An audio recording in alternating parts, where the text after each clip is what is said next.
Le Grand Matin Sud Radio, 7h-10h, Patrick Roger, Laurence Garcia. Et avant de retrouver dans quelques instants les grands débats du matin avec nos éditorialistes Alexis Poulain et Elisabeth Lévy et vos appels au 0826 300 300, tout de suite à 9h10, on parle du comparateur des programmes avec, comme d'habitude, Agnès Verdier-Molinier, directrice de l'IFRAP, Fondation pour la recherche sur les administrations et les politiques publiques. Oui, bonjour Agnès. Bonjour. Bonjour. Alors, il y a étrangement, on n'a pas beaucoup parlé dans cette campagne présidentielle de la dette, la fameuse dette publique. Alors, que proposent les candidats à la présidence sur ce sujet ? C'est vrai, Patrick, que ce sujet de la dette publique n'a pas fait vraiment la une pendant cette campagne. Pourtant, ça va devenir un des sujets les plus importants du prochain quinquennat, parce qu'on va vers les 3 000 milliards de dettes publiques, et que les taux remontent déjà sérieusement sur la dette à 10 ans ou à 30 ans. Alors, sur ce sujet, il y a vraiment ceux qui ne veulent pas rembourser, des doux rêveurs, comme Philippe Poutou par exemple, qui imagine une annulation pure et simple de la dette avec tout simplement, il propose un arrêt immédiat du paiement de la dette. Bon. Donc là, la France pourrait carrément plus du tout emprunter. Jean Lassalle propose un audit citoyen de la dette. Nathalie Arthaud veut faire payer la dette publique par la bourgeoisie. Elle dit pas trop comment. Fabien Roussel veut une conférence européenne et de toute façon refuserait de faire payer au peuple la dette de la crise sanitaire. Jean-Luc Mélenchon propose tout simplement de faire racheter par la Banque de France et donc en fait la Banque Centrale Européenne la part de la dette publique qui circule sur les marchés financiers. Mais son programme, s'il était appliqué, on a fait tous les calculs à la Fondation IFRAP, ferait exploser la dette. On passerait non plus à 3 000 milliards de dettes, mais plutôt à 5 000 milliards de dettes, vu le nombre de dépenses qu'il propose. Ah oui, ça exploserait plutôt. Alors, mais tous les candidats ne sont pas dans le cas du refus de remboursement quand même de la dette, hein. Oui, c'est vrai, il y en a beaucoup d'autres qui sont plus flous sur le sujet. Ils veulent rembourser la dette, mais ils disent pas trop comment. Yannick Jadot veut des finances publiques équilibrées, mais crée du déficit chaque année.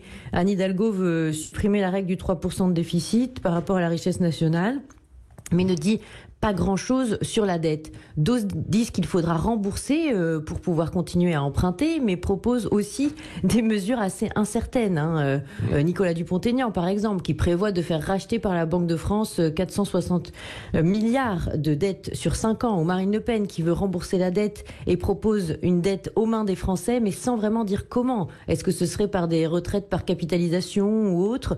Et par ailleurs, si on applique aussi son programme, on est toujours à 112% de dette par rapport à la richesse nationale en 2027. Et de son côté, Éric Zemmour dit qu'il veut rembourser la dette, qu'il veut amorcer une réduction du déficit public dès 2023. Mais là aussi, on n'a pas trop d'explications, comme chez Emmanuel Macron, qui veut aussi commencer à rembourser la dette publique dès 2026 et passer sous la barre des 3% du déficit.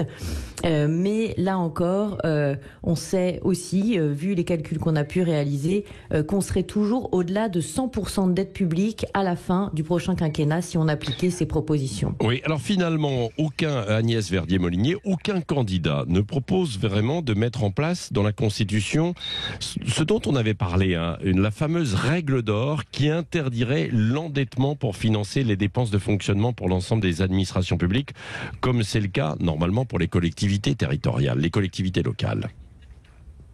Oui, alors en fait, ça n'a pas été un vrai sujet dans la campagne, en effet, alors que cette règle d'or, ça fait des années qu'on en parle. Il n'y a que Valérie Pécresse qui propose d'adopter le principe du frein à l'endettement qui a permis à l'Allemagne, à la Suisse ou à la Suède de beaucoup mieux gérer leurs finances publiques et de se désendetter. Alors c'est vrai qu'on ne pourrait pas l'appliquer immédiatement parce que dans les premières années, on serait encore dans des niveaux de déficit abyssaux, mais c'est vraiment le chemin en fait qu'il faudrait prendre. Et alors elle souhaite ramener la dette à 100% du PIB en 10 ans, c'est-à-dire 100% de la richesse nationale en 10 ans. En appliquant cette règle, ce serait certainement possible. Ça laisserait toujours une dette très importante à la fin du quinquennat en 2027, mais ça permettrait d'obliger les exécutifs nationaux, les différents gouvernements et le Parlement de respecter le fait qu'on ne s'endette plus pour fonctionner. Merci pour ces explications très claires et un tour d'horizon complet. Agnès Verdier-Molinier, directrice de l'IFRAP, la Fondation pour la recherche sur les administrations et les politiques publiques. Vous pouvez évidemment réécouter cette chronique en podcast comme toutes les autres, tous les comparateurs que nous avons fait depuis le début de cette campagne chaque mercredi avec vous, Agnès Verdier-Molinier. Merci.